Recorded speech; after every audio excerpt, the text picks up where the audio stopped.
morning, everybody. My name's Flynn. Welcome to Adobe Live, and I'm joined by my friend and your friend, Ian Haigh. How are you, Ian Haigh? G'day, I'm well, thank you. How are you? Yeah, I'm really good, thanks. Thanks for coming back on Adobe Live. My pleasure. It's good to be here. And hi to everybody in chat. Hey, Malik. Hey, Jan. Jump on over. We're going to be waking up together today. It's 8:30 here in Sydney. Curious to know what time it is wherever you are. You might be winding down your day. You might be right in the middle. But for us, it's Tuesday morning, so we've got coffees and toast, and we're going to get started with some Premiere Pro today. So Ian, perhaps for those who may not have caught the previous stream or might not know who you are, you write, you animate. Can you tell us a bit more about what you do? So I have a little company called Ketchup, and it's basically me and my wife.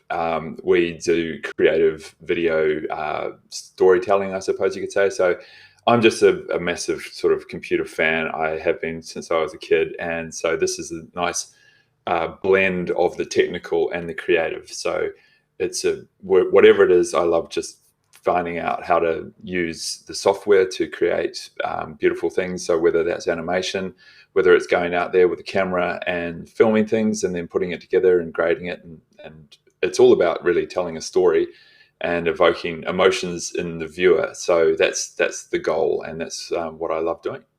Awesome. Yeah, we definitely share that like love for tinkering with tech. We can have some very long conversations about that and everything else. Yeah. And hey, Festus and Miguel in the chat. Hey from Los Angeles, that's cool. 10:30 in Welly. You've been up since 2:30 watching Paul training. Oh my gosh. Hello, Mary. Good to see you in there as well. That's fantastic. So we thought, we were chatting about what sort of content we might do, and we thought we'd bring it all the way back because when Ian was doing his last stream and in a couple of other streams that we've done, there seemed to be a lot of designers interested in kind of getting started in Premiere Pro. I think Premiere Pro and After Effects tend to be, the apps that can scare designers away. It's a little bit counterintuitive, I think, sometimes how the menus work, sometimes how the workflow might work. It kind of takes us out. And so we thought we might go back to scratch, and we'll do a series in Premiere Pro, learn the basics of the interface and everything like that, and also get a real good understanding of like the power of Premiere Pro and what you can do. And we're kind of going to build it up. So today's a great day to ask questions and things like that, because if we can't cover it today, we can cover it in some of the future streams we have planned. Absolutely. It's really nice to have that luxury of time, and doing a sort of a 4-part course means that we can cover off any questions that anyone has. So I completely encourage anyone to jump in at any point, and we can address questions right then and there, or if it's going to be a little bit more involved, then we can always push it out. But I just wanted to say, coming back to what you said before about like other designers and so on getting their feet wet with After Effects and Premiere, that's something that I've definitely noticed, is that as part of the Creative Cloud subscription, you get access to these apps which are incredibly powerful and alluring and exciting, but sometimes it can be a bit intimidating. So yeah, hopefully the goal today will be to show people that it's all within their reach. It's all there, and there's a lot of resources out there as well for getting stuck in. Yeah, fantastic. Well, speaking of getting stuck in, do you want to take it away and kind of give us a bit of an idea of what we're going to do? Absolutely. That was a beautiful segue, by the way. So I've made a little sort of like a rough course content plan, which is we're going to sort of start by looking at Premiere, looking at the interface and looking at the various kind of components and so on, how to get media into Premiere and what kind of things that you should be thinking about when you are dealing with your different sorts of media. Ways of previewing the files and then getting them onto your timeline, how to create a new timeline, and then just basically how to edit some of the basics, how to add some basic transitions, and then some media management. So there'll be pretty top level stuff. So if you've had some familiarity with like iMovie, for example, then I reckon some of this will be familiar to you, but it might be helpful just in as much as this is a different environment and Premiere does things in a slightly different way. Some of the terminology is a little bit different. Premiere borrows from the film industry in terms of the way that it talks about various aspects of the program. And I think just it's going to be a grounding in just how to get, if you're already familiar with Premiere, then maybe there will be a lot here that you're already familiar with. And we're going to be moving into sort of some more advanced areas in the subsequent chapters of this course. But today we'll be really ground in just how to get your media into Premiere, and then how to get it onto a timeline and begin moving things around. Cool. Awesome. So yeah, so we definitely encourage you to ask questions as we go. We have a Q&A timer there, so regulars of Adobe Live will know what that is. But basically, about halfway, we'll sort of collect some of those meatier questions and get stuck into them. So that's what that timer is about. It's basically a halfway point, chance to stretch our legs and also answer some of those questions. So I'll get that started soon, and then Ian, you can get started as well. Yeah, cool. Okay, well, I've got Premiere open right now, and I guess we'll just begin by sort of talking about, well, let's just make a new project and jump right in. The first thing that you'll probably do in any of these tutorials.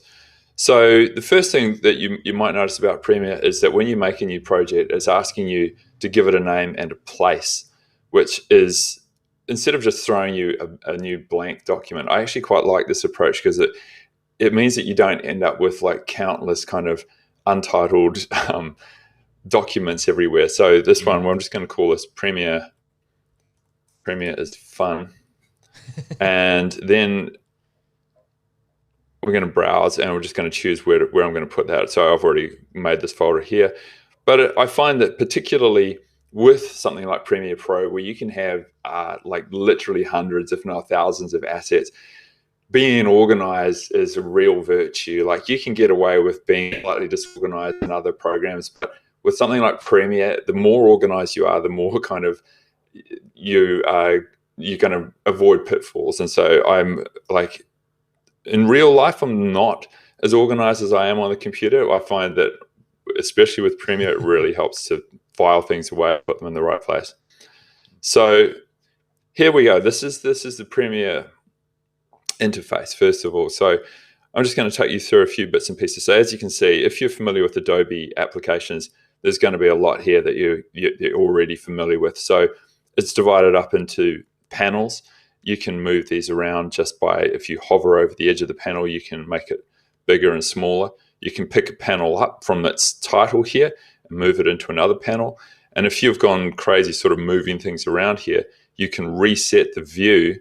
I'm going to go to the window menu up here, go to workspaces, and then go reset to saved layout, and everything's going to snap back into place, which is really, really handy because it means that you can sort of make a one-off, just move things around, however, and then you know that you'll be able to get back to where you started. And you'll also see at the top here, you've got various, these are also pre-built workspaces that Adobe have kindly put together for you. And just by clicking on one of those means that you're going to get a workspace that's suited to that subject. So when you're editing clips, you can click on here. It's going to give you a nice big timeline. If I click on the color one, you can see that it rearranges the panels here. It gives you a color option over here. So it's a very, very convenient way of doing it. You can create your own workspaces as well when you get stuck into it a little bit more. And there's also this little hamburger to the right, which you can quickly access the reset to saved layout there as well. So if you find yourself getting a little bit overwhelmed, you can just go reset to saved layout and it'll snap back. So the types of all of these panels are unique. The main that you're going to start with here is project. So import media to start is the handy little message there. So if I double click that, you're going to get this window coming up here. And I'm just going to go in here, and this is where I've got all of my clips. So I can just drag over the whole lot of them. The other way of doing it to get your clips into the program, so if I go back into the Finder and navigate my way to that folder where all the clips were, I can just drag them straight into the project panel there as well. I love dragging files into applications. I find it so much more straightforward. Yeah, and remember when that was a real novelty, and Yeah. it's now. If you can't drag a file, then I think there's something wrong. Mm. So yeah, incredibly convenient way of getting them in there. Just one little side note here. So you can see that the ones that I've dragged in now have got these little PEK files, PEK files next to them. Mm-hmm. Don't be alarmed if these appear. They are basically just Premiere has kind of done a little bit of thinking ahead, and these are audio peak files, which just make it a bit speedier when you when you're assembling audio on your timeline. So you can just ignore those. As you can see, the ones that I dragged in have got a corresponding PEK file, and the ones that I haven't don't have those yet. What So I'm happens going if to you drag the remaining delete ones in. those little things? Like, what happens if you saw them and went, "Oh, I don't remember making those files. I'm going to delete them." Yeah, you can delete them, and that Premiere will just generate them again if it needs to. So you can go ahead. Don't be alarmed if you've deleted them. Everything's still okay. It'll just make them again if it needs to.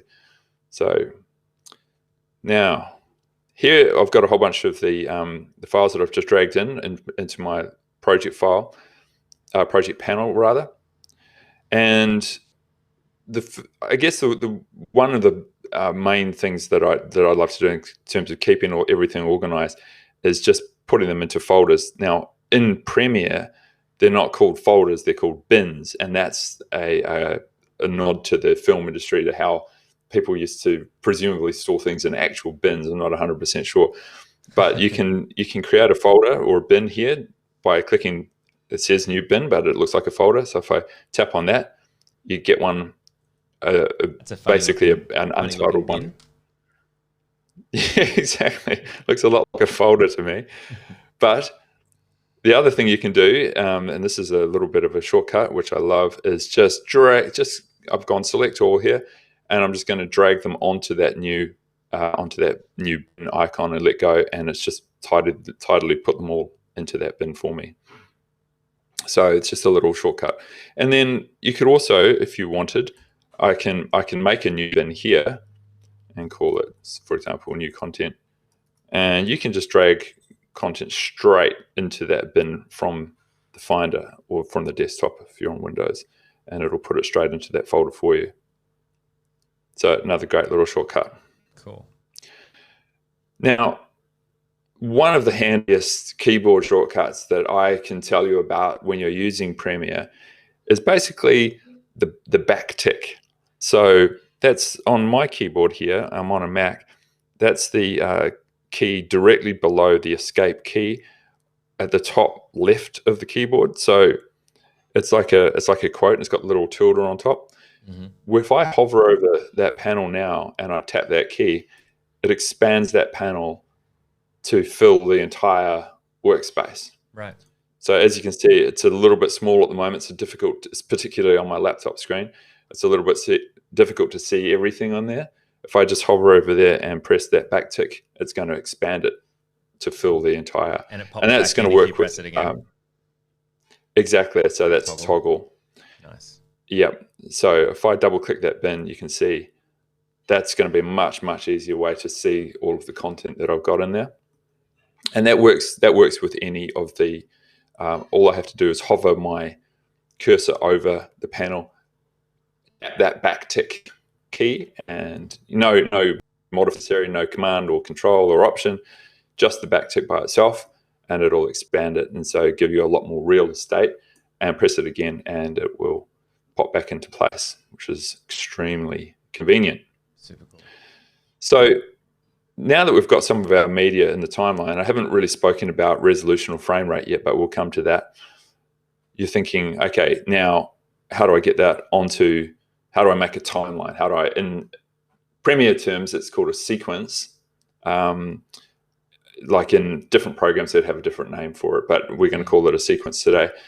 And so, for example, if I wanted to start just with, these are some clips that I took when in Japan a few years ago, I can use the same trick as I did before, which is just drag it onto, in this instance, it's that little new sequence icon. So you can see down here, there's the new bin. Right next to that is a new item. And then there's the trash can for delete. I'm just going to drag it onto the new sequence icon. And it's automatically made a new sequence. It's given it the name of the clip that I dragged onto it. It's made the new sequence, the resolution and the frame rate that works, and it's just dropped it straight in there. So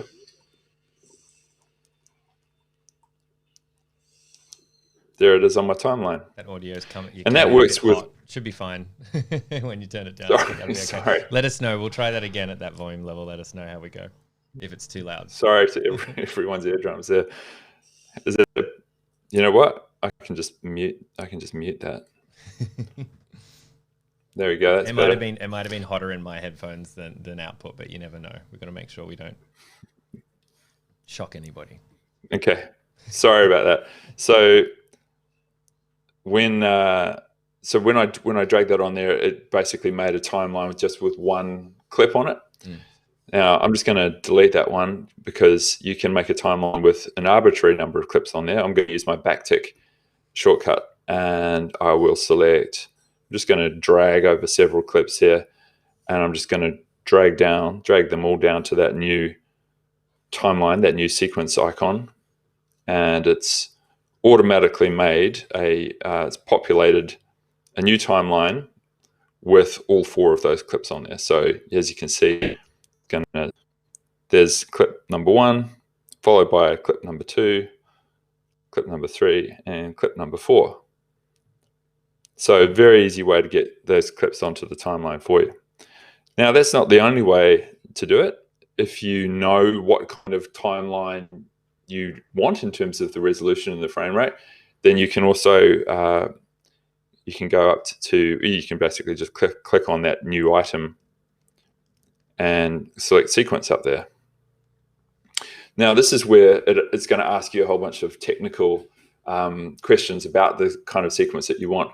So the big ones are the frame rate and the resolution. So just as a quick primer for people, the resolution is the number of pixels. So these days, high definition is regarded as 1920 pixels wide by 1080 pixels high. But then you've also got 4K, you've got 8K, you've got an insane number of resolutions and so on, which is why if you just drag your clip onto that new sequence icon, it automatically makes a sequence that fits the clip that you're dragging on there. So it doesn't ask you any questions, it just does it for you, which is very convenient. If I make a new sequence, and I'll just do that one more time. So if I click on that new item icon, select sequence, it's going to ask you what you want. And some of this, there's a lot of options. I mean, there are, I don't know how many options there are, but there are a lot, and it can be a little bit overwhelming. So maybe the easiest thing to do if you're just getting started out is just to drag it on, and it'll take care of it for you. If you do know what you want to do, and you make a new sequence in here, and I'm going to say, all right, this is 1080p, 25 frames per second, which is very common in this part of the world. And it's made my empty sequence here. I can just click on that name, give it a name, call it test.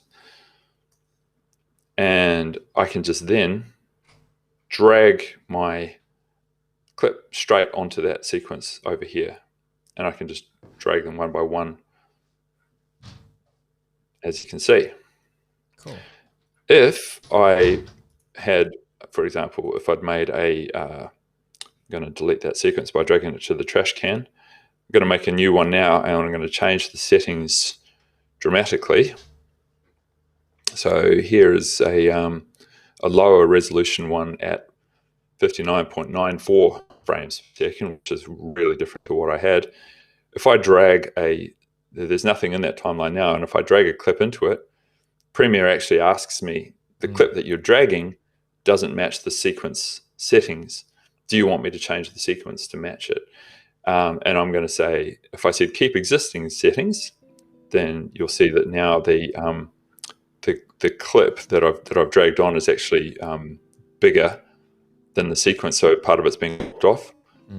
Whereas if I drag it in and I say, yes, I want you to change it for me, change sequence settings, then it'll actually change the sequence to match the settings of that clip. So that's another handy one as well. And that's basically what that means, is if there is a mismatch between those settings, than just dragging it on and let Premiere sort of change it for you. So let's break that down just for a second. I have some kind of more questions around that. So does it change the original file that you brought in? Like, does it save that file as the new size, or is the original file still intact? The original, so none of this changes the original files. And actually, that's a great question. It's important to know that nothing that you do in Premiere will change the original files. You'd need to use a different program in order to change your actual files. So Premiere, even when you're cutting clips or moving them around or shortening them, doesn't change the original file. They're always going to be intact on your hard drive. Right. So in this instance, when you're creating a new sequence and Premiere says, do you want me to change the sequence to match the settings? It's only changing the sequence, which is your timeline. It's not changing the clip. So just in terms of like people out there, if you think you're ruining your footage or doing anything bad, it's fine. It's all good. You can experiment in here, and you can create this project for whatever the output is without worrying about doing any sort of permanent damage. 100%. Premiere has got your back, and you can cut and paste to your heart's content, and you know that it's all going to be okay. But it is a really good point, because you do need to make sure that you do need to feel confident that you're not going to be messing up with your original footage. Having said that, this as a general another point, it's always a good idea to have a backup of your footage. No matter how new your hard drive is, it's just hard drive space is so cheap these days. Before you start editing on a project, I would just make a copy of it somewhere and keep your copy somewhere safe, because if there is a hard drive failure, then you don't want to lose your precious footage. So always a good idea to keep a backup. Nice. I like that. Yeah. Okay, so there's a few ways of just basically getting your footage into Premiere, and a few ways of just getting your clips onto the timeline. What we haven't done is any editing yet. So I just want to take you through the source monitor. So what we're looking at here is this panel down here at our bottom left. This is our project panel. So that's where we've got our sequences and our bins and our clips. So just as a recap, the sequence is Premiere's term for your timeline, and your bins is sequence's term for your folders, and clips are just basically your footage or your assets that you have imported, right? So you can just chuck everything into folders. In this instance, if I double click this bin, I can see the items put in here. This little icon at the top left of the window here, if you can see that, just takes you up a level. So now I'm at the top, and double click on that one. I can see everything in this folder, and go back up to the top here. And the other ways that you can view that content are, right now, they're an icon view, so I can actually get a great little preview of what I'm looking at, or you can look at them in list view as well, where you can see, I'm just going to expand that using the backtick. You can see a whole bunch of information, like, for example, the video duration. You can sort by the duration if you like. It's just like using your file explorer on Windows or your top on Mac. And there's also a freeform view where you can drag these around and put them wherever you like. So if you want to manually arrange them, and you can also sort them in. You can sort them in this view as well by clicking on this little icon and then view them however you like. Like, you want to sort them by the duration here, and it'll sort them by the duration. So that one's in this instance, that's 1 minute and 19 seconds, and this is only 8 seconds and 17 frames. So there's a multitude of different ways to look at your sequences, to look at your footage rather. Okay. Right. So this was the project panel here. Over here, you've got the timeline. This is the program monitor. The program monitor shows you what's on the timeline. So that's a kind of your way of looking at the assembled. One thing that we haven't touched on yet is the source monitor. So the source monitor, I guess one way to think of it is like a kind of a preview of your footage. So before you edit it into the timeline, you can cut it in the source monitor, have a look at it in the source monitor. That's before it's had any effects applied, before you've done anything to it. Get it ready and then edit it into your timeline. So I'm going to show you the difference between that. So if I double click one of these clips, it's going to pop up here on the left in the source monitor. So this clip here, we've only got one clip on our timeline over here, and I've just double clicked this one. It's not on our timeline yet. So we get to look at it. We get to preview it by dragging this blue scrubber, this blue handle here, and then we'll be able to put it in our timeline. Now, one thing that I haven't mentioned yet is this is a fundamental concept of editing is basically your in point and your out point. Your in point is where your clip starts and your out point is where your clip, I know you've already anticipated what I'm going to say, that's where your clip ends. So well said. This is, thank you. So visually, you can do it in here. So if I'm looking through here, I'm just dragging back and forth with this little scrubber, and I think, oh, it looks nice here where it starts, where these little cute toys are out of focus and now they come into focus. So I think I would like my clip to start here where they're out of focus. I come down here, this little curly in bracket, that marks my in point. And what I want you to look at here is, so this is the beginning of our clip. This is the current time. And when I click that in point, you can see that it's changed here so that it's basically, we're discarding all of this and we're including all of this. We haven't edited it into the timeline yet. We're just basically getting ready to edit it into the timeline. Now I move this blue scrubber over here and I think, okay, that's a nice point to come out. And now I'm going to click the out point, and out point is set. So this region is the part that we're going to edit into the timeline. Everything else, the clip is still there. We haven't deleted it or anything. We're just saying we only want to edit this part that we've selected into the timeline. So I haven't done it yet. What I'm going to do is in the timeline, get ready to edit that clip into the timeline. So I'm going to move to the end of this clip. The shortcut to do that, to make sure that you're getting it in exactly the right place, is I'm just going to press the down arrow on my keyboard, and that's going to move this timeline marker to the end of the clip. As you can see now, there's nothing here on the timeline, nothing here. And to get that into my timeline, I can use one of these buttons. In this instance, this would, well, actually, you know what, I'll go ahead and I'll show you the difference between them. So if I move this, I'm going to zoom in on that timeline a little bit by pressing the equals key. And if I press this key, press this button here, this is the insert one, and you can see that it has pushed that new clip into the timeline and it's made way for it by pushing, get rid of that soundtrack, it's pushed it over out of the way. If I use this button, this is called the overwrite, that is just going to come out.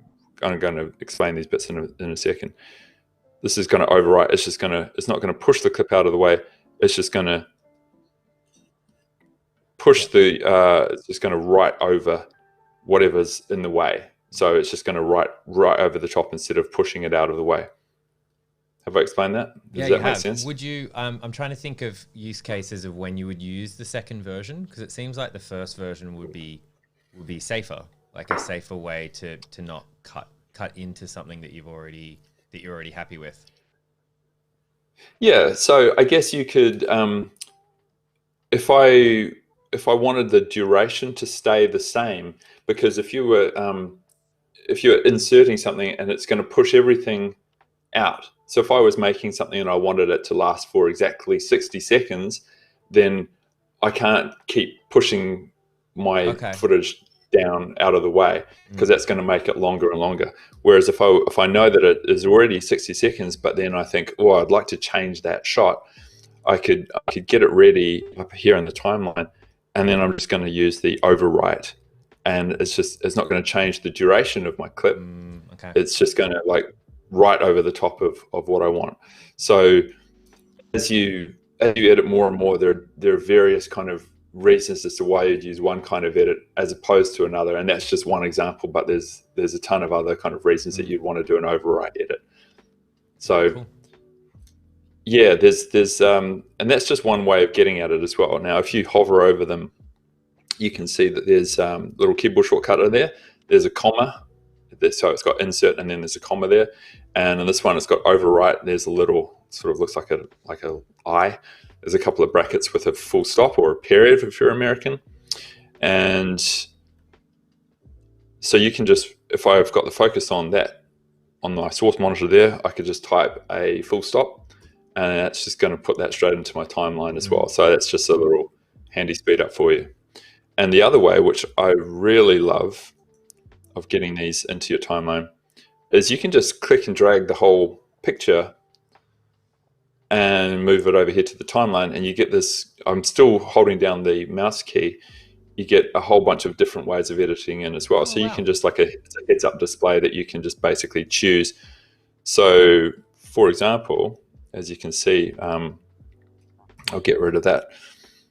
I could drag it over here, and one of those options is insert before. And so that's going to put that clip. I'll just do that one more time. So even though my timeline marker is over here, I drag this clip and say insert before, and it will automatically figure out that I mean insert this clip before this clip on my timeline. So there's a whole bunch of different ways, and you can choose whichever way is most, feels most comfortable or intuitive to you. Cool. I like that. I've never seen that heads up display before. That's completely brand new to me. Yeah, it's great. It's super handy, and it's just once you get the hang of where all of these different sort of sectors are, they're nice and kind of they're nice and big. So it's like, it feels like a fun way of doing it as well. So there's and it packs a lot of power into that small space. So it's really intuitive and really so these little buttons down here, they're convenient, but you can use whatever way makes the most sense to you. Very good. And I might do a quick shout out. There's been quite a new people that have kind of joined the stream. So if you are new to the stream, welcome. Feel free to join our chat over at behance.net/live in case you're watching this somewhere else like YouTube. Jump over there if you have any questions as we go. We're doing beginner introduction to Premiere Pro with Ian Haigh. And we do have time for your questions, and we've got a question break in like 25 minutes or something as well, so we can tackle them then, or we will continue to go. So if you've got any questions at all, don't hesitate. Safe space for questions. Yeah, jump right in with if you've got any questions at all, just sing out. We'll do our best. Okay, so that's one way of editing. So that's basically kind of double clicking something here, opening it in the source monitor. I set my in point and I set my out point, and then I edit it into the timeline. Now there are other ways of doing it as well. So I'm just going to use that backtick shortcut again to make the window bigger. And as you can see, now I really love this feature. This is called hover scrub. I'm just going to use this little slider down here to make the thumbnails of my clips bigger so I can really see what's going on. And I can just scroll through here and find a clip that I like the look of. This is like a sign that was in Tokyo. And as you can see, there's a tiny little mini blue sort of timeline at the bottom of this. Now, I'm not clicking or moving anything. I'm just basically moving the cursor left and right over here, and it's scrubbing through the clip, and that's just called hover scrub. So I can just very quickly move my cursor over and sort of see what is in each particular clip without having to open it or anything. So once I find something that I like, I can actually set the in and out point right here as well. So as I'm just moving over this clip, if I think, oh, okay, I love this bit, I'm just going to type I for in, and I don't know if you can see that, but it's actually set. I'm going to do it one more time. You can see this blue line at the bottom here that indicates how much of the clip we're interested in. So I'm going to type an I here. It's probably very The subtle to blue, see it depending on what like monitor probably very people subtle. are watching this on. It's very, very thin True. line underneath. People familiar with Premiere Pro will know what it is.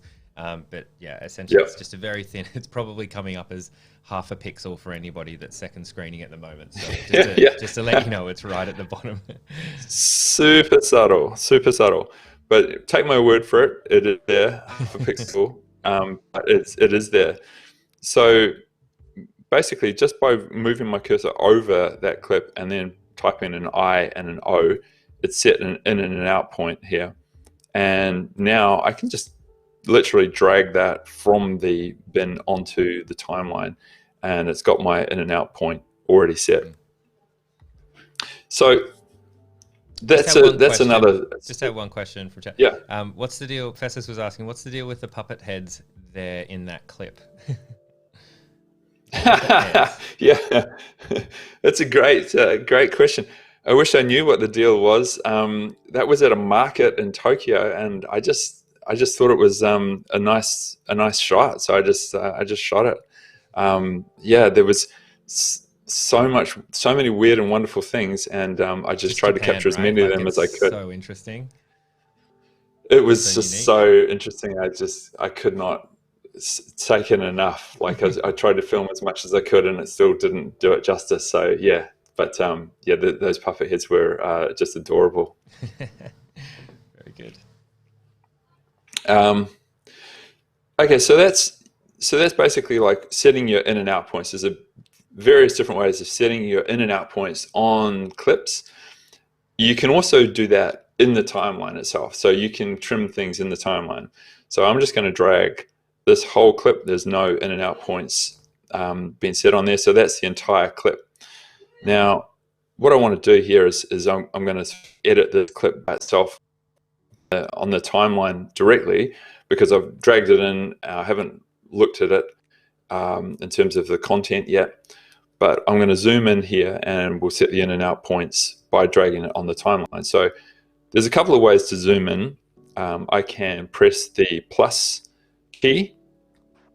Is like, well, it's actually just sort of the equals key, but it's right next to the plus key, or the minus key to zoom out again.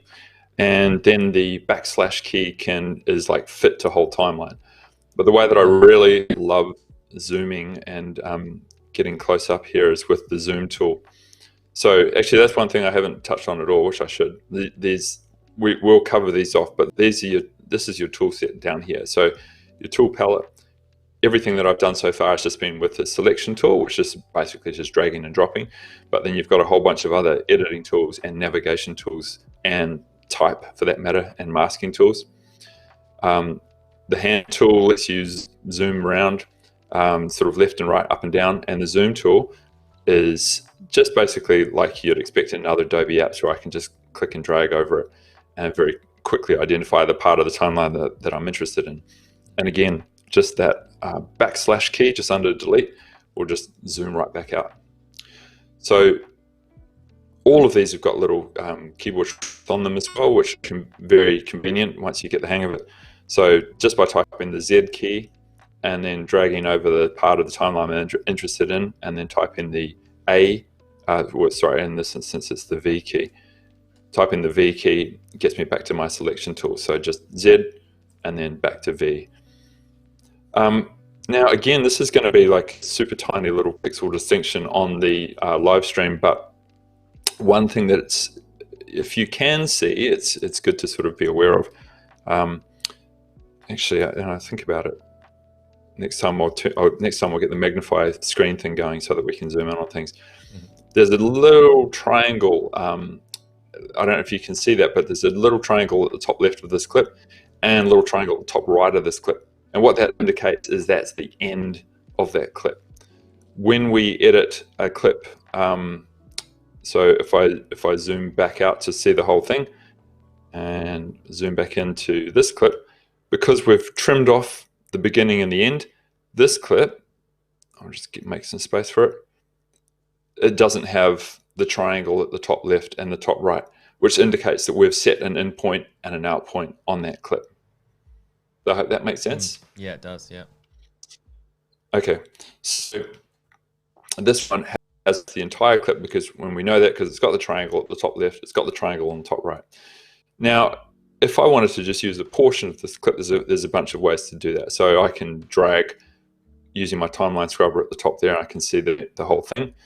So you'll see that if I hover over the left edge of that clip, the cursor changes into this tool here, which is basically, this is called the roll tool, and that lets you just, I click and drag and it trims. Again, not destroying the clip, it's still there, but it lets you just move in and select part of the clip, changes the endpoint.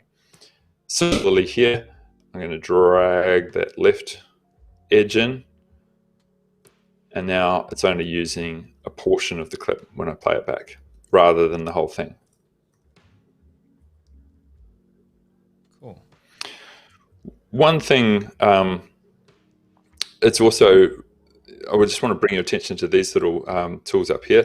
This one in particular, this is the magnet tool, well, option I should say, snap in timeline. So when I'm moving clips around in the timeline, if I just, using my selection tool, just pick this up and move it over to the left, when it gets close to the other clip, it'll just snap into place, and you can see that there's a, it uses these little markers here to sort of indicate that we're butted up against another clip, there's no more gap. If I turn that magnet off, so snap and timeline is no longer active, I can move this around and it won't snap. I can move it over another clip, and that'll actually overwrite the other clip. But it's just worthwhile knowing that that magnet means that you get that snapping feature, and it can be extremely handy, especially if you're zoomed out and I want to know that that's snapping into place. Then when I let go, then I know that that's aligned perfectly. That's cool. Yeah, I love and need the snap. Very rare that I would take it out, but it's also really good to know how to quickly change that, because sometimes it can be frustrating if things are snapping constantly. Like, wow, how do I turn this off? Like snapping to grid in other programs, or also in Audition, there's a lot of snapping, and it's great to be able to. It's rare, but it's great to be able to kind of go off road a little bit, and move things around freely. Absolutely, 100%. And to know that it's just like, I just have to press the S key to turn it on and off. There's also, if I'm not mistaken, right now I'm dragging it, snapping. If I hold down, no, I can't remember what it was. I thought there was a like a key that you could hold down to override it temporarily, but for the right now I don't know what that is. But so if I just press in the S key, we'll turn that on and off, so it's extremely convenient. So the other big way of trimming in the timeline, the first one that we looked at was just basically using the roll, so that it's hovering over the end, it turns into this red icon here, which is the rolling edit tool. So I'm going to come to the toolbar now. You can sort of see you can manually select these as well. There's the ripple edit and the rolling edit. And if I move over, so toward this is the edit point between two clips where they're adjacent to one another. If I'm right over that clip, it turns into the rolling edit tool. If I click and move that, then it's actually going to change the in point and the out point of two clips simultaneously. So I'm going to move in here a little bit, and as I move to the left, it's making the clip on the left shorter and the clip on the right longer. And if I move to the right, it's doing the opposite. So the clip on the left becomes longer and the clip on the right is becoming shorter. And if you look at the program monitor up here, when I'm doing that, it's giving me a preview of the out point of the clip on the left and the in point of the clip on the right. So it's previewing what it looks like when we actually play it back. So if I stop it here, you can see that when I play it back, this is where the edit's going to be, like that. And if I move my rolling edit over here, it's giving me a preview of what it's going to look like. And when I play it back, that's where the edit is now. Cool. So that way is basically changing two clips simultaneously, and it's keeping, as you can see, the overall duration of my timeline isn't changing, because as it changes one out point, it changes the other one's in point. Yeah, we have a question. However, if I move, sorry. Oh, go ahead. You sure? Okay. We're both too. Oh, yeah, please. Yeah. No, you go. If Anthony has a great question. If you overlap the videos, will this appear as a fade into the next video? No, that won't appear as a fade. If I overlap them, then it's just going to basically overwrite. To make a fade into the next video, I would put a transition in. So I'll just touch on that really quickly, but we can cover that in more detail later on. If I move over between two clips, and it turns into the roll tool, that red icon, and actually just can I just try something here for you, and I'll just see if I can make the I'm going to make my resolution a lot lower so that maybe everything on the screen will be a bit bigger. See if that's helpful. That is that bigger. Easier to see now? I'm sure it is. Okay. Yeah. Are you okay to? It's quite difficult streaming with Premiere Pro or After Effects, because it's always as much screen real estate as possible. But when you're streaming, everything's really, really tiny. So yeah. No, that's cool. It's like basically going from with Lego to playing with Duplo. This is what I've just done. Yeah, exactly.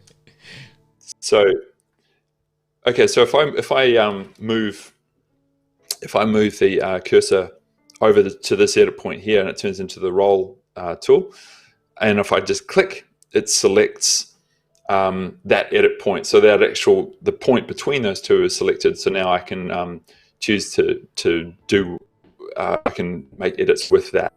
If I control click or right click on Windows, and I can say apply default transitions, and as you can see, just zoom in there a little bit, it's put a cross dissolve. That's the transition.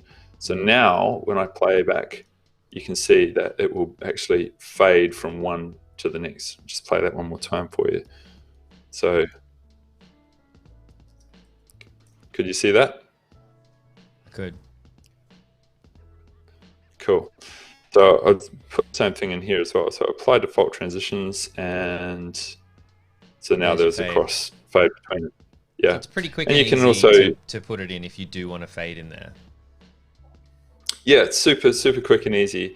And there's a whole bunch of different transitions. If that's I'll just touch on very quickly. So now that there is a transition in there, there's one up here on the video, and there's one down here on the audio. And that's basically because when I say apply default transitions, those have both been set to the default, and you can set them to different transition defaults if you want, if you're going to use something that you prefer.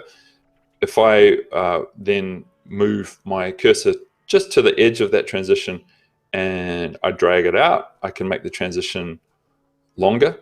And so you can sort of see now it's, or double click it, I can set it in here. So I could say 3 seconds, for example. And now when I press play, you'll see that the transition, it takes much longer to fade. I got a question around crossfading, like how you could just put in a numerical amount. So you could say 3 seconds, which is a bit more like, rather than eyeballing it, do you think is it important to have consistency with transitions? Like if you were editing something that say went for 2 minutes, or a commercial that was a minute or something, is there value in having consistency in the transition, or is it going to be different every time? I've always wondered that. Yeah, I think it depends on what you're using the transitions for. So because they really do create a mood, they create sort of an atmosphere. And so if you were telling a story which was unfolding slowly or suggesting the passage of time, for example, then maybe using a long transition is going to be beneficial. And it would feel jarring if you were using a lot of long transitions and then suddenly started if you used one short transition. And I guess it depends on the type of transition as well. But I think if you can be consistent, as long as you don't want to take someone out of the story. So if you were, I think, if there were a few frames different here and there in terms of duration, then it probably wouldn't matter too much. But I like things to be really neat and tidy. And so I would just probably type it in and make sure it was the same duration every single time, because then at least, you know that it's going to be right. So you can actually, one way of doing that as well, without trying to get ahead of myself too much, I suppose, is I can click on that transition, copy it, and then I can paste it somewhere else so that it's going to be exactly the right duration. So now, because I copied this transition over here, if I double click it, it's also 3. It should have been. It worked. Yeah, it wasn't exactly 3 seconds, but that's for technical reasons. If I go and move that transition edit point a little bit. Well, live demonstrations, that never quite work how you expect, but it's basically like, you can copy and paste the transitions as well. Right. I'll just sort of leave it there for the transitions right now, if that's cool, just because I think I could go down a transition rabbit hole. Yeah, and I think I'll mention just for those that weren't here at the beginning, we'll be doing a series of these as well. So I'm sure we'll cover transitions a little bit later as well. We've got like a long list. We'll transition into transitions. Yeah, absolutely. We will transition to transitions. Oh, I missed it. Oh, I'm so disappointed in myself. Well done. Thank you for picking it up. You're doing your job and my job all at once. I'll just sit here and watch. Not at all. Okay, so I'm just going to get rid of those transitions for the moment. Well, I don't just leave them in there for the time being. But the other kind of edit that I wanted to touch on here is, so we've got the rolling edit, which moves the in point and the out point of 2 clips simultaneously and keeps the overall duration the same. But then when I move over, I will just get rid of those transitions because I don't want them to be a distraction. If I move over, say to the left, so in the center, it's our red icon, the rolling edit. And if I move over a little bit more to the left, then it turns into this ripple icon, ripple edit. So what that does, if I click and drag now, is I'm editing the out point of one clip, and then all of the other clips following that move over to the left to fill up the gap that it would have left. So if I just do that one more time, I'm just going to drag that one in. So I'm making that clip. As you can see, there's a little handy little pop-up message at the bottom there, sort of telling me how much I've trimmed it. So in this instance, I've trimmed it by 3 seconds and 14 frames, and the new duration will be 4 seconds. So when I let go, that's now 4 seconds, and these 2 clips, have moved over to the left to fill up that gap. The other way of doing it, if I hold down the command key, which I suspect would be the control key on Windows, then my little yellow cursor turns into a little red cursor. And then when I click and drag, I'm doing the same edit on that clip, so I can move it in here. So I'll make it again like roughly 4 seconds. But what you'll notice is it's left a hole. So I've trimmed that clip in.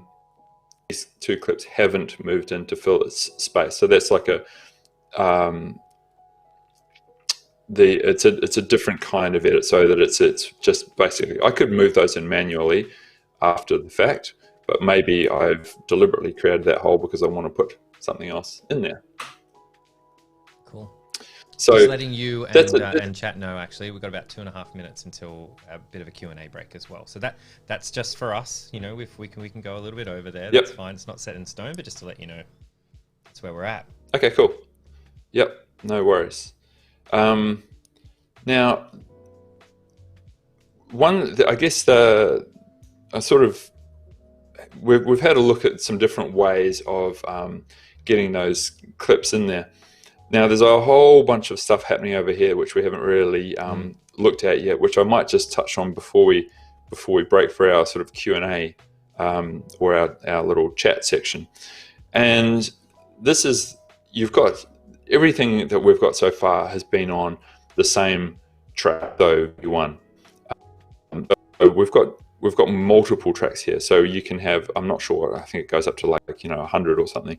You can have, much like layers in Photoshop or Illustrator, you can have tracks on top of tracks, and that can be very, very, very handy if you've got, for example, somebody's talking and then you want to put some footage on top of them, but leave them underneath there still talking and cut back to them every now and then. And that's where these come in. So you have, this is the source patching. This is saying when I edit something from the source monitor, which track do you want me to put it on? So if I say, for example, if I've got the source patching set to V1, and this is the clip that I want to edit in here. Let's find a new clip. We've already used that one, so we'll get this cute puppy. And I can say, all right, so I want, that's my endpoint. Very cute puppy. And that's my, oh, it's insanely cute. Look at that. This was at a pet store in Tokyo. Just ludicrous. And then when I say, if I'm going to use my dragging and dropping technique, so move it over there, and this is sort of ridiculously small now because I've changed the resolution of my screen, but I'm just going to say, you know what, I'll use this button. So I'll say overwrite, and now you can see that it's put the video up here on V2. So instead of overwriting the content down here, it's put it on its own track because I told it that I wanted it to put it up here. It also put the audio from this cute puppy. It overwrote the audio that was already there because I had the source patching set to A1. If I hit undo, and I'm going to just turn off A1 just by clicking it once. Now, when I edit this clip by clicking overwrite, it puts the video where I want it, V2, and it doesn't edit the audio in at all. It's just completely ignore the audio. And then I could drag that out. And now when I play it back, I see these cute little things. Then I see the puppy. I'm not seeing these clips under here because the puppy's on top. And then at the end, it's going back to show us the video on V1. Very cool. Look at that. That's a great start. Puppies. Puppies. Ending for the Q&A break on puppies is always a good idea. I think we should try to do that here at Adobe Live more often. Absolutely. So got a couple of questions that have come through. Do you ever use? Because you do a lot of commercials and like stories, things for the internet, things for video, and all sorts of different outlets. Do you always shoot everything yourself, or do you ever use stock? Or you probably work with other like film videographers or film folks. I guess where do you get all the footage typically? Yeah, it's such an interesting question. I find that no two jobs are alike, and to a large extent we're guided by budget. So there are incredible directors of photography, they're incredible kind of cinematographers and so on, but they also charge serious cash. And so often, we are just basically directed by budget. So a lot of the times I will shoot things myself. I've worked with, if I have to direct something, then it's great to get like somebody else to come in and operate the camera and do the lighting and so on, if the budget allows for that. But I find that stock is off the way forward, simply because it's just much more effective budget-wise. And so it totally depends on what we're trying to achieve. But it could just be way too expensive to set up a shot just for a one-off. And then when you go online and there's like 8 or 9 different options for you that are available you just basically click purchase and then download it and you're away. Mm. Having said that, it's also important that with stock that, it's got to, you're limited by someone else's vision then. And so, you need to make sure that it's going to fit the client's expectations. So a lot of the time, I'll put together, fortunately, the stock sites, that they give you the option of downloading a comp, and it's got a watermark and so on. And so you can put it in front of the client and make sure that everything is okay before you make that purchase and go ahead with it. But yeah, I think it's you really, budget dictates, and the creative kind of expectations really dictate like how you approach it. Yeah, cool, awesome. It's good to know. In terms of like when you're traveling in Japan, you're with your family, you shooting your beautiful family and these beautiful puppies in Japan, like having a great time. You can kind of you can freestyle however you want to put this clip together, however you want to save it, however you want to publish it. When you're working with a client, because video rendering and everything you spoke about, like budget constraints and things like that, at what point do you get sign off from the client? Like, do you storyboard what you're going to do? Do you show them examples of the sort of thing that you're going to create from that already exist in the world before you sit down and open Premiere Pro and start kind of, using the tool to get everything done? Or is there a halfway point? What's the process with a commercial client? Yeah, I think that one is, it depends on the type of job. And so sometimes I'm shooting more kind of documentary style, and I think of that as like a safari where you can have an idea of what you want to see. So I want to see this kind of thing, and you can set it up so that you maximize your chances of getting the footage that you want. So shooting at the right time of day and the right location and so on. But there's no guarantee that you're going to get what you are setting out to get. There's a lot of serendipity, there's a lot of luck involved, and you can maximize your chances for getting that good shot by being ready and sort of making sure you've got enough space in the battery, camera, and your mobile and so on.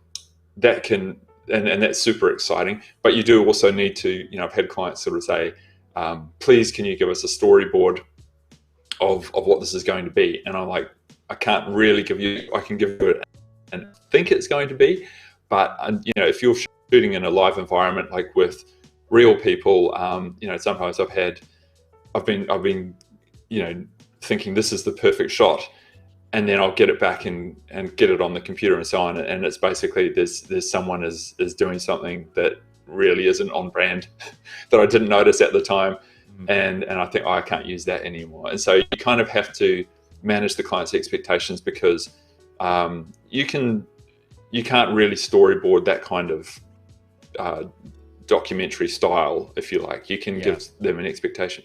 And on the flip side of that, if you're shooting like for a television commercial, that is highly storyboarded, so that you would have planned down to the nearest half a second, in terms of if you've got a 15-second spot and you need to squeeze as much out of it as you can, out of every second. And so you need to be really precise, like shooting, illustrating your storyboards and sort of saying, this is what the camera is going to be doing, this is what we're going to be seeing at this much, and then we're going to cut to this shot.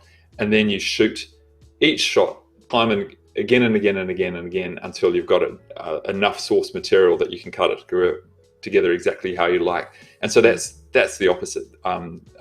You can either go from completely freeform, where you don't know what you're going to get, or just highly prescriptive, where you know precisely what you need to get. And so, and everything in between as well. Yeah, there's definitely, you're very much kind of it depends on the job and the type of product that you're making.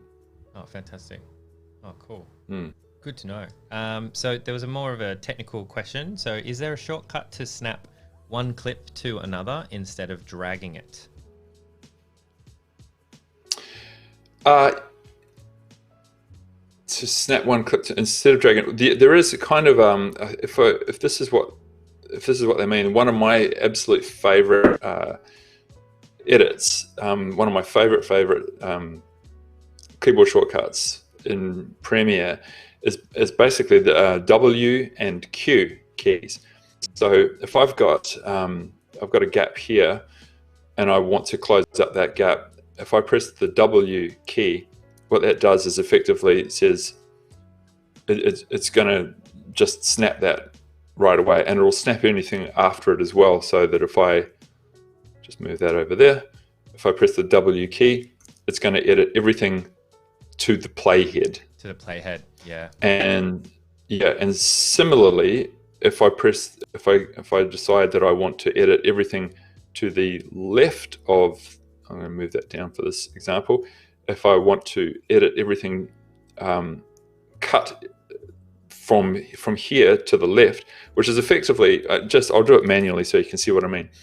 If I do a ripple edit to that point on the timeline, and it's moved all of these clips to the left so that there's no gap, I can do the same thing even if nothing's selected by pressing the Q key. So that's maybe it's a little bit, might not be that easy to understand. If I do, I'll move another one up here as well. Oh, that's great. That's right. Yeah. So if I do the Q key here, it's going to edit everything from the playhead to the nearest edit point. So Q like that. And the other way of doing it is if I press the W key, it's going to trim everything from the playhead to the nearest edit point on the right. So W, and it's trimmed it there. Yeah. So getting used to those keyboard shortcuts is obviously going to take a while, but once you master them, you can see how very quickly you can edit in that timeline. Yeah, exactly. And some of these, a lot of them, if you're the kind of, if you get the hang of editing, like, so you've got your right hand on your mouse or your trackpad or your Wacom if you're right-handed, and then if you're on your left hand, you've got access to like the Q and W keys, S for snap, Z for zoom, V for the select key. You can very quickly sort of jump from one keyboard shortcut to the other, trimming, and it becomes extremely sort of fast way to edit. So, and just on that, we won't go into too much detail, but Premiere, like it's not going to fit on my tiny resolution laptop, but I'll just make it for the moment. Make it big again. Zoom out a little bit. Premiere, like so many Adobe apps now, has got this incredible keyboard shortcut editor where you can get basically just, if I you can either search up a command and see if it has a keyboard shortcut. You can see which keys don't have any keyboard shortcuts, and you can see which ones have already got keyboard shortcuts to them. So if I click the command key, these are all of the command, command T, command R, command E, or the option shortcuts or the control shortcuts. It's just a multitude of different ways, and because they've done it visually, it becomes extremely easy to see which keys don't have keyboard shortcuts assigned if you want to find one that's empty and create your own. Alternatively, if I hit save up here, sorry, that's not what I meant. I was looking for the copy to clipboard. That'll do it. And then I basically paste that into a text file. You've got a list of every single command in the application. So if you're looking for something in particular and to see if it does have a keyboard shortcut already, you can just paste it into a new text document and have a search, and it'll let you know if there are, I've actually found commands I wasn't even aware of by looking through the keyboard shortcuts on a Friday night when everyone else is doing something normal. That's great. While we're still technically, we're at the show and tell part, but I think while we're still technically in the Q&A, there's a great question from Festus that actually I've wondered quite a lot myself.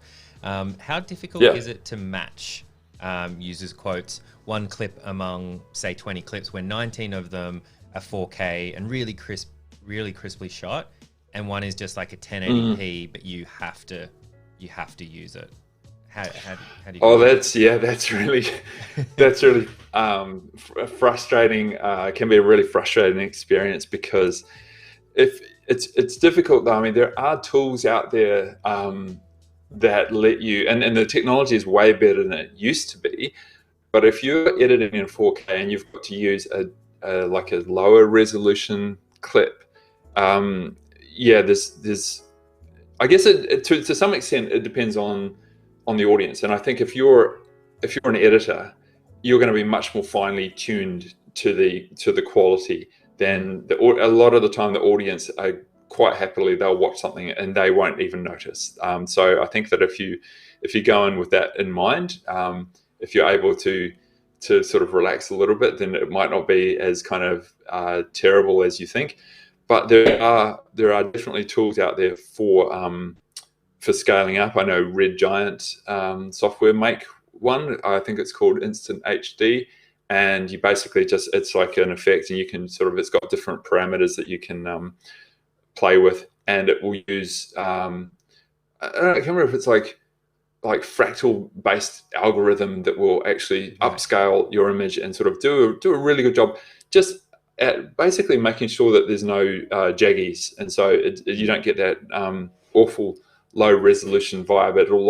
It's by no means perfect. Like, it's impossible to sort of synthesize information from something that just isn't there, but you can interpolate, and so you can minimize those jaggy edges, and hopefully you'll get around with it. But I guess it does depend on the footage, and it does depend on the audience as well. But you might be able to, maybe overlay some other footage or give it a filter, or maybe a lens flare just to distract just lens from flares the all low around resolution. all around the border.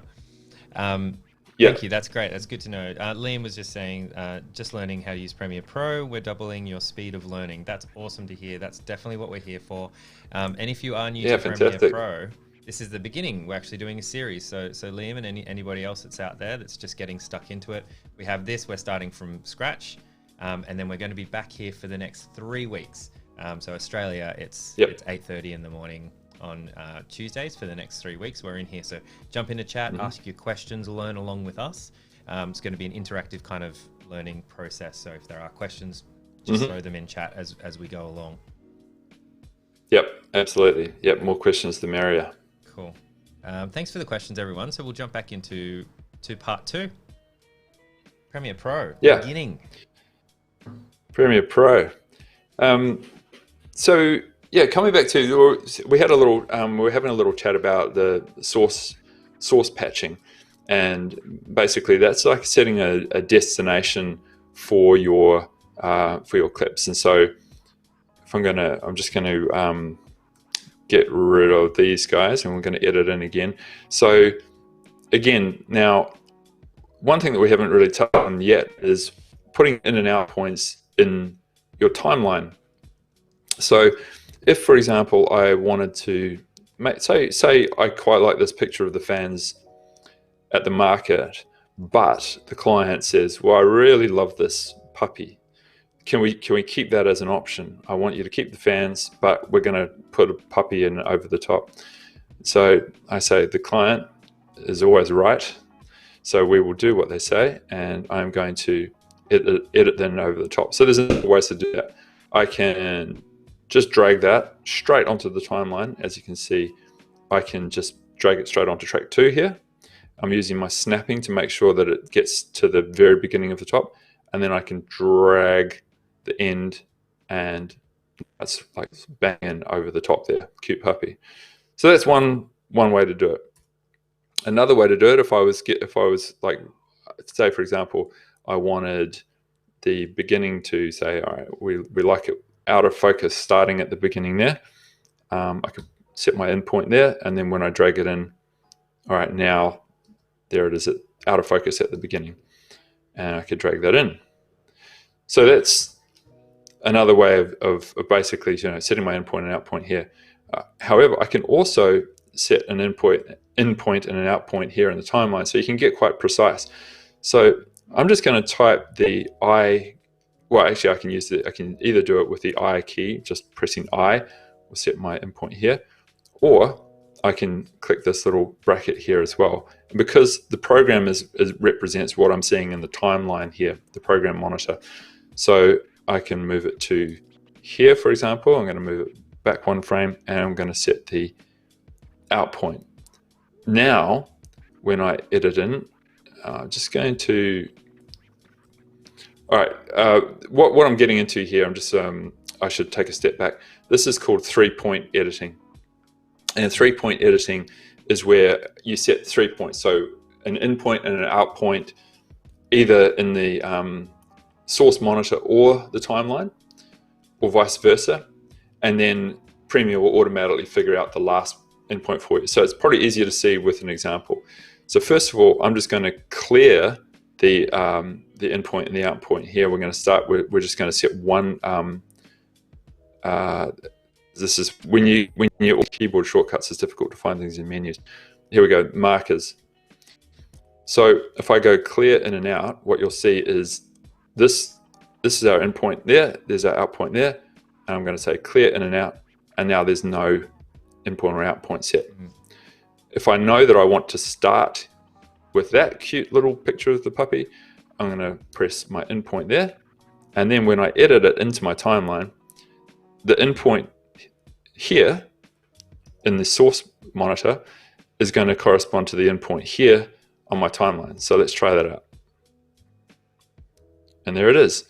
Nice. And because I'd already set the out point on the timeline, it basically fit exactly in over the top of this clip. That's cool.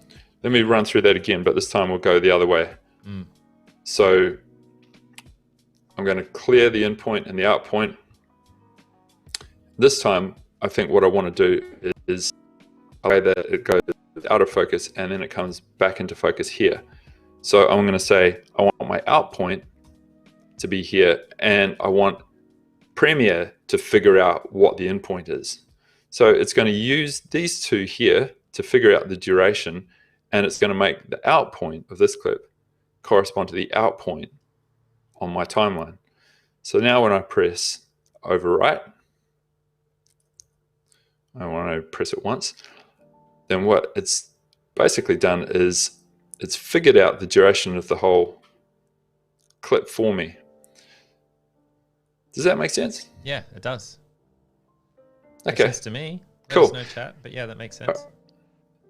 Yeah.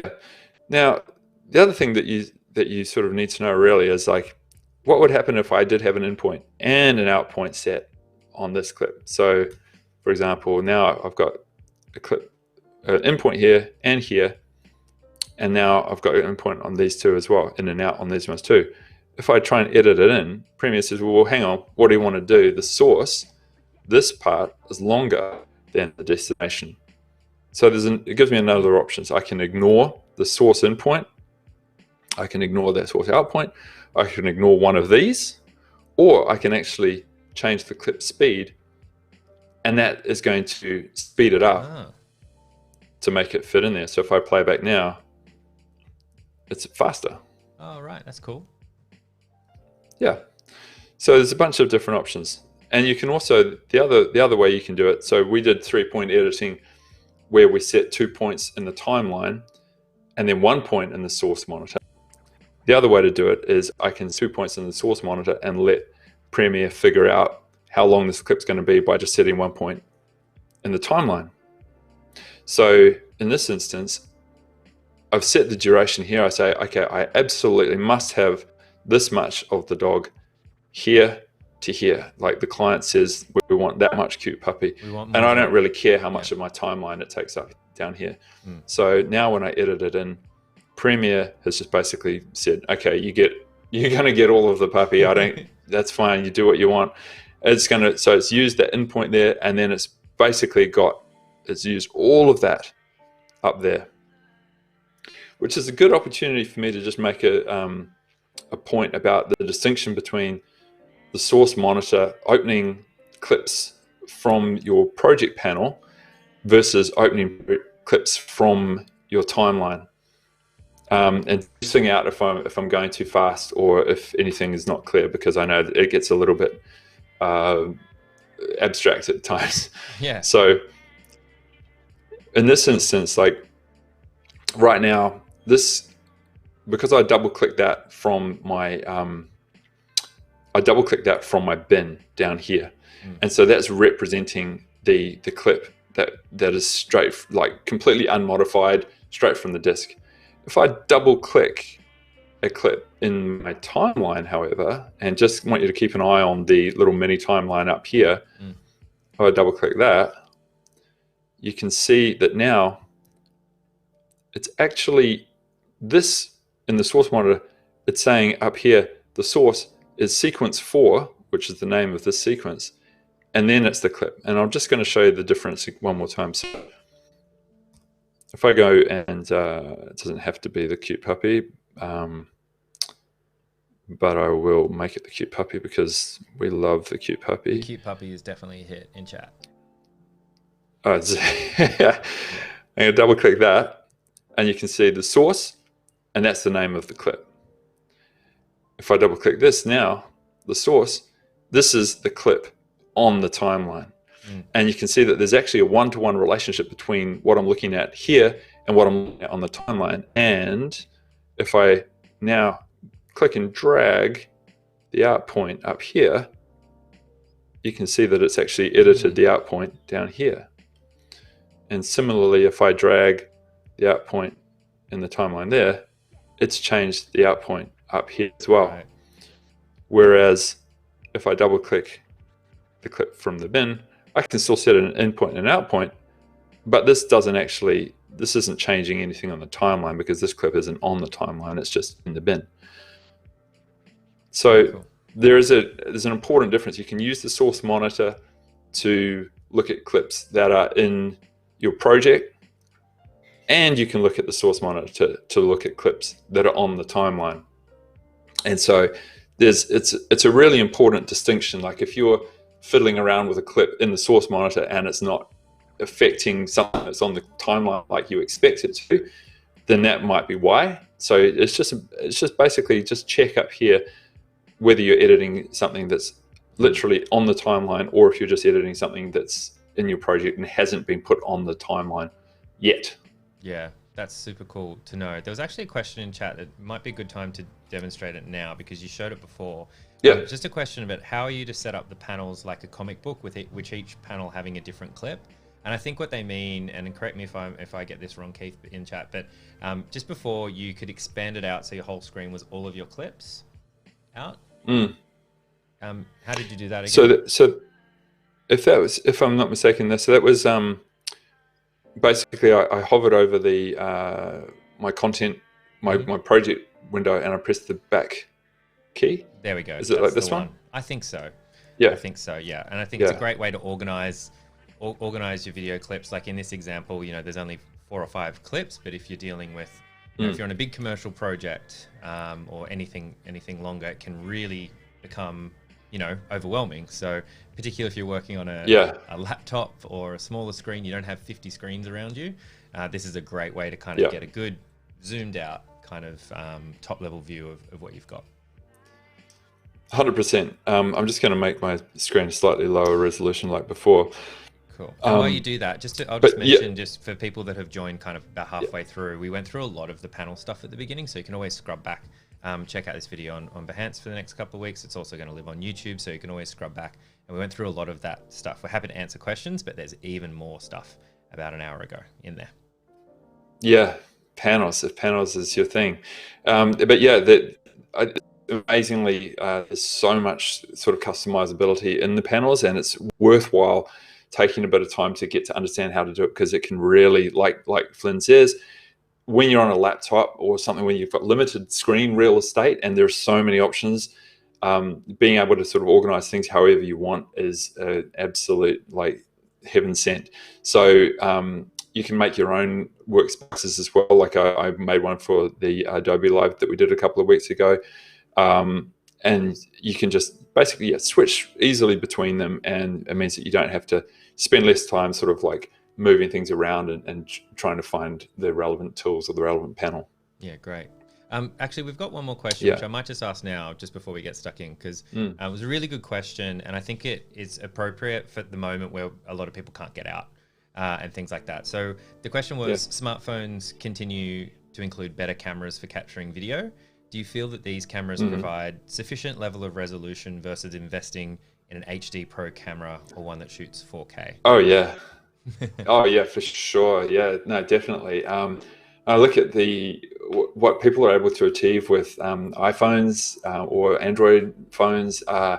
It's just amazing. I mean, and this footage that I've shot that I'm using here today was shot on an SLR, but it's like not particularly high resolution. Like it's 1080, whereas my phone can shoot 4K, which is double the resolution. So I think to a large extent, like what can separate like good quality footage from bad quality footage, a lot of it is just the lighting. And so if you're able to control the light, whether you've lit you don't need to buy lights or anything like that. It's just really thinking about where your light is coming from. So is the subject lit? Is the subject lit by natural light, for example? If the light's coming, if it's very bright behind them and they're sort of a silhouette, then that's a sign that you haven't really thought too much about the light. So the camera, a lot of them have got stabilization built in now, but if it's moving around all over the place and making you feel sick, that's definitely not a good sign either. So you can buy you can get little tripods for your phone. You can get tripod adapters for your phone as well, and put them on a real tripod. But then also you can get like a gimbal. They're reasonably inexpensive now as well, and put your phone in that. And the quality of those is just astonishing. Like basically, you can do these kind of camera moves where you're walking around and it's just silky, buttery smooth footage. I think if you were to go, I mean, I'm in Sydney, so if you were to go up to the Blue Mountains, for example, and it was dawn or dusk, the golden hour time, walking around with the trees with a gimbal, you would get amazing quality footage that was unimaginable just a few years ago. What the tools that are available now are just they're mind-blowing. So I think that you can get really, really good quality out of your phone if you put a little bit of thought into how you're setting up the shot. Having said all of that, SLRs, there will always be kind of like, just because of physics, there will always be kind of phones are able to simulate a certain depth of field, but you can't get the genuine low, shallow depth of field with a phone like you can with proper glass on a camera. So, but that's a whole nother level of kind of investment, both in time and money. I think that if you're willing to spend a bit of time and experiment, then you can get astonishing results with a phone. Yeah, cool. Very good. Thank you for answering that question. I think it's a great question at the moment. So there's nothing stopping you shooting it. Assuming you have a smartphone with a camera, you can do some pretty amazing stuff, and you can practice a lot of the shots as well. Like as Ian was saying, lighting and things like that. And he also sort of mentioned, you saw Ian doing this a little bit with the camera moves. It's actually quite interesting to watch a commercial or a movie and think about what's the camera doing rather than what am I seeing. And once you start doing that, you'll realize they're often very similar shots. It's like panning shots and like zooming in and everything, and actually doing that on your phone, you'll notice when you bring it into something like Premiere Pro, you're like, wow, this is actually starting to look like far more interesting than just a straight up shot. You're playing around with that, and you can do all that stuff with your phone at home right now. You can. And like if I play back a little clip here, you'll see that because I was shooting it on an SLR that doesn't have stabilization, you'll see it's actually, especially at the beginning when I press record, it's quite jittery. So you've got that really nice, you've got that beautiful depth of field, but you've also got a lot of kind of camera shake as well. And this is something that there's a feature in Premiere that I want to show you, which takes that camera shake, reduces it a lot. So depending on the footage that you've taken, it will actually kind of smooth it out and make a lot of that footage that's otherwise not very pleasant to look at, like that one. It'll make it really beautiful. So that's what I just showed you there. You probably wouldn't have that problem on your phone because they've got such good image stabilization nowadays. But yeah, there's a trade-off definitely, which is like that nice shallow depth of field, like you can sort of see here, which I actually went a bit berserk. I think virtually nothing's in focus, but yeah, the stabilization that you get on cameras is really incredible nowadays. Nice, perfect. Thank you. Yeah. Sure. Okay. Do you want to? Shall we crack on? Yep. Let's crack. Okay. So one of the things that we haven't really touched on at all is audio, other than when I blew everyone's heads off by playing a clip before. I think that ended up just being me, so I think everyone else was okay. Okay. No, sorry about that. Okay, cool. I'm expendable. Well, that's still all right. That's very brave of you, but hopefully we won't do that again. But so all of these clips have had audio on them, and you can see that when I click and drag one of these clips, the audio comes with it. That's because they're linked right now, and when I click it, it's selecting both of them, so they act like one unit.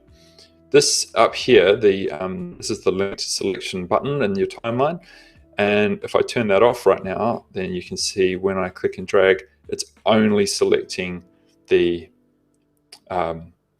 video component. When I move that, you get this little number up here, and this number is attempting to tell you, I'm just going to make the, whoops, I was launching design. What that number is attempting to tell you, hopefully that's a bit easier to see, is that now these are out of sync. So that video is no longer in sync with that audio. So it's saying that this is 20 frames ahead of the audio, which is 20 frames behind. So that's just a kind of a little, because they are connected, they were part of the same file, that's letting you know, Premiere's attempting to let you know that there's something wrong. Maybe that's something that you wanted to do, but maybe it's not. But it's just worth knowing. And so when they are together again, that little out of sync indicator disappears. Now you can also select individually. So for example, I happen to know that the audio on these clips is not worth keeping. So I can select that. If I just click on it with link selection, it's going to select the whole thing. So I can just turn that off, click on the audio, and then press the delete key, and now that's gone. But as a shortcut, I can also just hold down the Option key, Alt on Windows, and then click, and I'm just selecting just the audio or just the video component, even though linked selection is still on over here. So if I hold down the Option key, click and drag in the timeline, I can select all of those audio tracks and then hit delete, and now they're gone. Nice. Yeah. While I think of it, and this is something that I'll return to because it is actually a really powerful idea, is that we were talking before about the difference between opening the clip in the source monitor and opening a clip in the from the timeline. So just to reiterate, if I double click this clip, it says the source is just the name of the clip. And if I double click this clip, it's telling me that the source is, it's basically saying that what we're looking at is a clip on the timeline, and you can see that there's that one-to-one relationship. If I edit it up here, then it gets edited down here, and vice versa, as you can see. But if I just deleted my audio clip and I think, oh, actually, I'd like to have that back, and I sort of think, well, how am I going to get that back? I've just deleted it. Well, I can call up that timeline clip. I can call up the original of it just by hovering over it or selecting it and pressing the F key. And I'll see if I can find it up here. Oh, yeah, here we go. So it's match frame. If I do that, what that's going to do is, as you can see now, I'll just double click that one more time so you can see the difference. This, what we're seeing here, is in the sequence. If I come back over here and press F, that is no longer in the sequence. That's from the bin, and it actually has the right it's automatically put in the in and out points, so it's identical to the clip that's on the timeline. So similar, if I come over here and did it to this one, you can see here, because I've got my little triangle at the top left, I know that that is the very beginning of the clip. And then because there's no triangle at the top right, I know that we've clipped into it a little bit. If I double click it, you can see I'm just going to drag out. This is our zoom.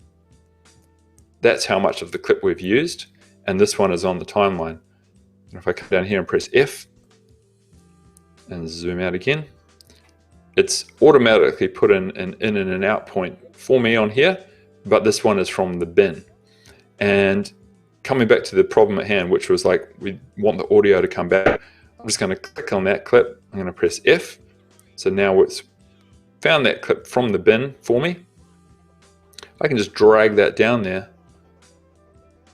It's not going to work because I don't have the source patching on. If I turn the source patching on and then come and click, dragging down here, then it's brought back the original clip exactly the same, but now it has the audio because I was getting it from the bin, which was the original.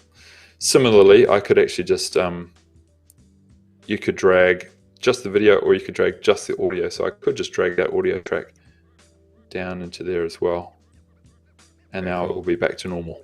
And that's great because again, like as we were talking about earlier on, it's great to know that you can always kind of bring stuff back, like in how to work where you're not destroying anything permanently. Like it's great to know that you can experiment a little bit, and then you can, you know, you can still bring the audio back if you decide, well, actually, I kind of want a bit of that background sound. And even if you're bringing in your own music track or something, and you're like, well, actually, I need a bit of ambience, so let's see what it sounds like with the background sound back in there, very soft.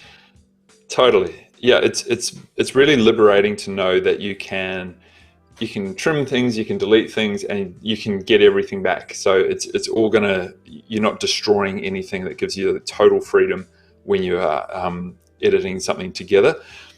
And so being able to figure out where those clips are, and similarly, the more complicated your files get, the more difficult it can become to keep track of all of the files unless you've been very diligent. Another really handy one, if you're trying to reconstruct the audio, for example, or you needed to find a particular clip, and I want you to imagine that we've got hundreds of bins and thousands of clips on here, is that you can just right click on a clip, and then you've got all these great little sort of options here, that context sensitive menu. I can just go reveal in project, and it will automatically jump me straight to that clip, whatever bin it's in, which is extremely handy. Or even just reveal in Finder or whatever the equivalent is on Windows, and it will just drop me straight into the folder where that file is. Cool. Yeah, and just while I think of it as well, this is another handy one. So Premiere keeps track of what clips you've used. So if I go around here, you can sort of see that all of these clips have got little icons on them. The blue icon here, that means that the video has actually been used in a sequence. You can see that I'm just moving over, it says video used one time. This one hasn't been used at all, and I can see that it has an audio track associated with it. This one, little icon, it might be a little difficult to see, but that's just indicating that it's a sequence. So that's the sequence that we're working on. So that way you can very quickly sort of identify, okay, I've used that clip, I haven't used that one, So if I double click that, and then I'm going to set an in point and an out point, I'll just drag it on here, and I'll put insert after. It's going to drop it onto my timeline, and now when I go back to my bin, you can see that it's been used. So Premiere is keeping tabs on which files you've used, which is very handy when I need a new clip, I'm going to go have a rummage around in the bin and see if there's anything I haven't used yet. And that way you get sort of like graphical indication of which ones you've used and which ones you haven't, which can speed up your workflow a lot. Yeah, it's great. Yeah. So you can also move clips, just while I think of it as well, you can also move clips between different tracks as well. So I can just drag that one up and down. and it will, if I need to overlap that with something else, for example, I'm just going to those audio tracks. And I can move that over there, for example, like that, or I can just put it on. You can just move them around just like they're chunks. And another handy little shortcut in the timeline, is if I wanted to swap two clips, something we often kind of do, sort of think, oh, the candles are going to work before this tree a little bit better.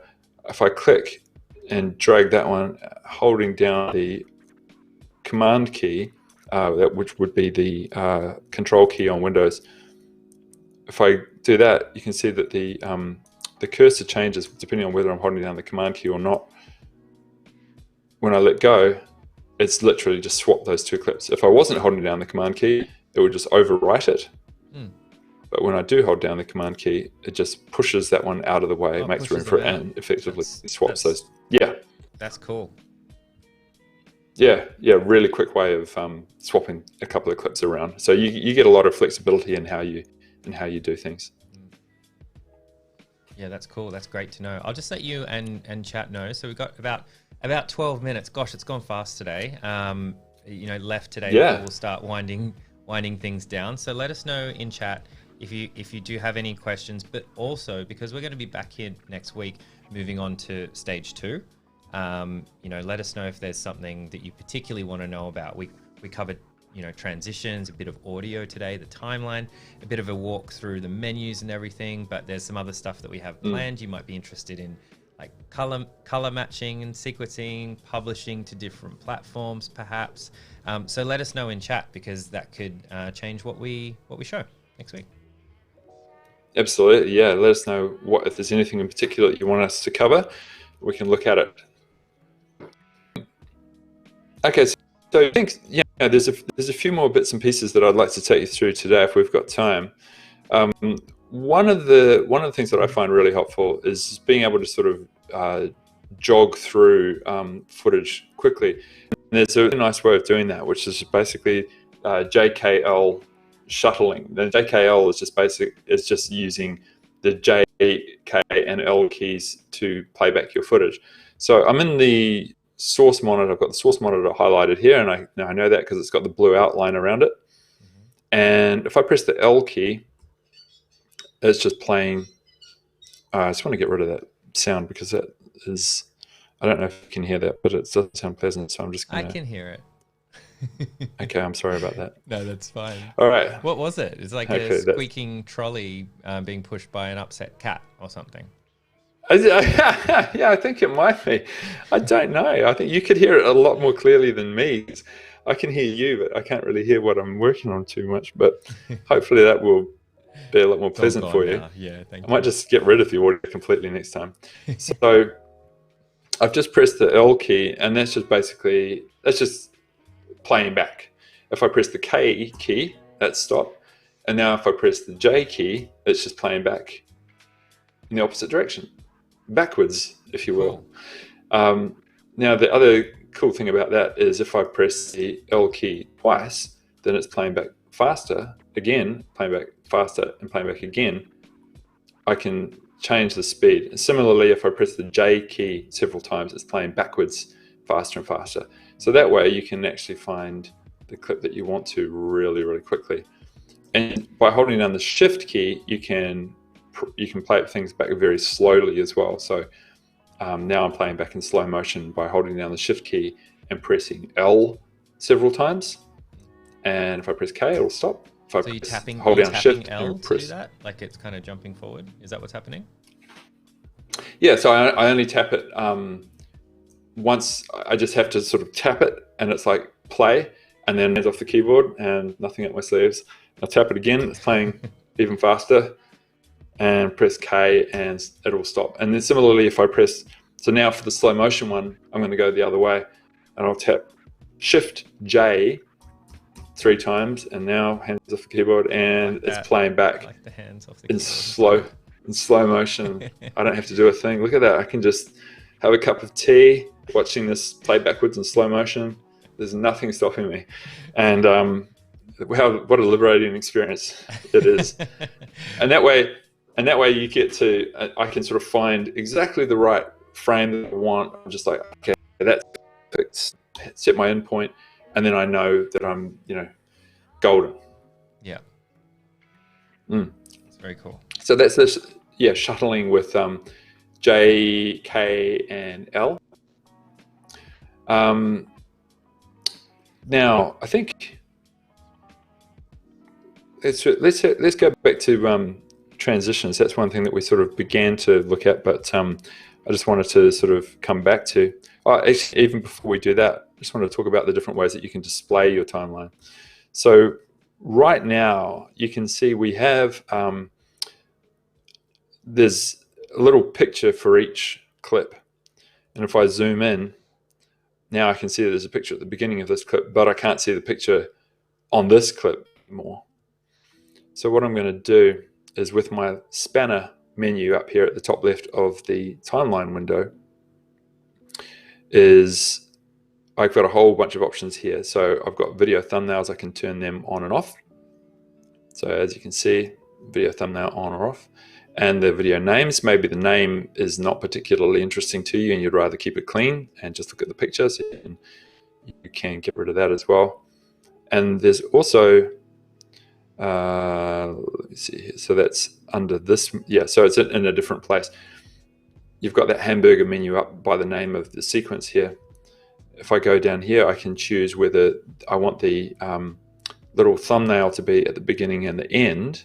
So now I can see what that clip is. Or you can even have continuous video thumbnails, and we'll actually generate a thumbnail for each part of the clip for you. So that way, and I'll just draw them in there for you, so you can get a really good idea about the content of each clip. It's a little bit more processor intensive because it's got to obviously read every single video, but it does give you a really sort of nice visual way of seeing what's in each clip, and well, lets you see puppies in your timeline, so what's not to love? That's right. You can also drag your timeline. You can drag each clip, each track, to change the height to see more of each particular track as well. As you can see, I mean, you can get pretty massive. That's almost the size of my video.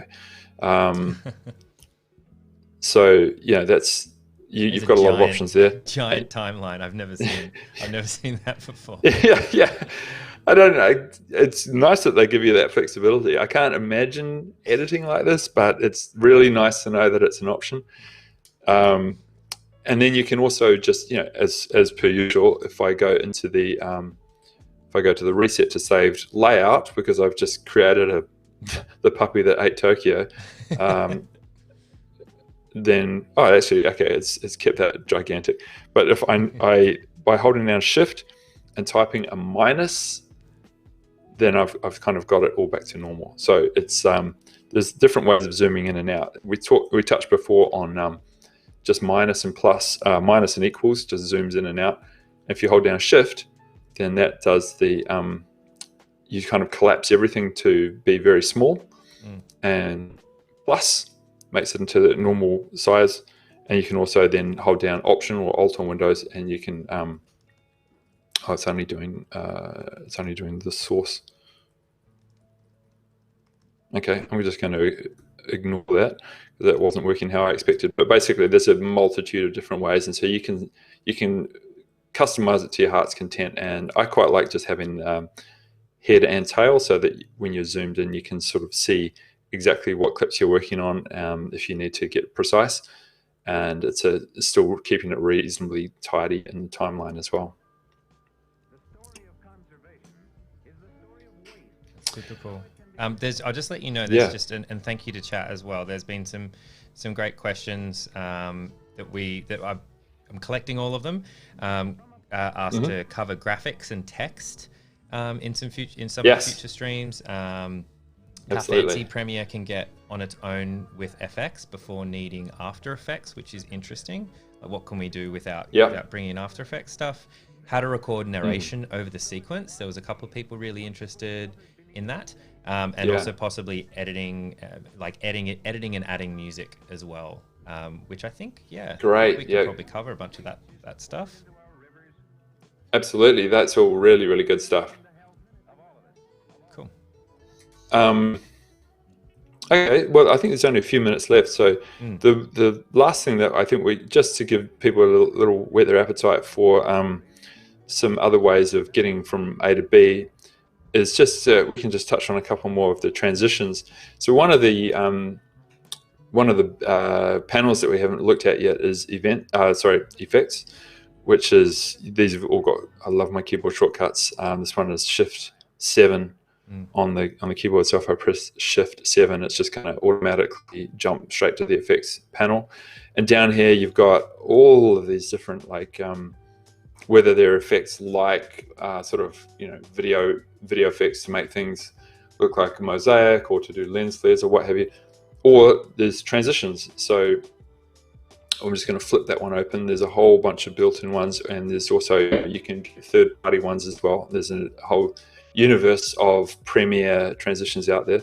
So we'll just look at a couple of this. Flipping open the dissolve menu, you can see that this cross dissolve has got a blue outline, which means it's the default right now. So I could just drag that between two clips and let go, and it's added a cross dissolve for me. If I wanted to replace that, try something else, I can just drag, so for example, add a dissolve, just drag that straight over the top, and it's replaced my cross dissolve with an additive dissolve. So you can see there's a bit of a difference there, as it kind of like had a nice bloom effect. Or dip to black, for example, to get between. So it's really fun just playing around with all of the different kinds of, I think, there might even be a star wipe somewhere in here.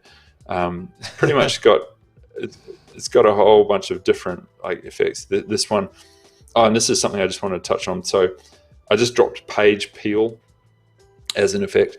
And up here, this little section of the timeline turned red.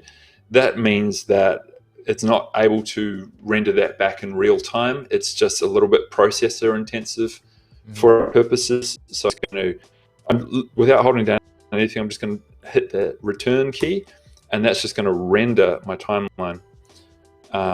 And when I play it back now, you'll see I get this gorgeous page peel transition. We're sort of moving into PowerPoint kind of territory with that one. But there's so many different transitions that you can play around with, and there are free ones, a lot of free presets online as well, which have got, like, people have spent hours and hours making incredible presets as well. So there's no end to the different ways that you can get from one shot to another.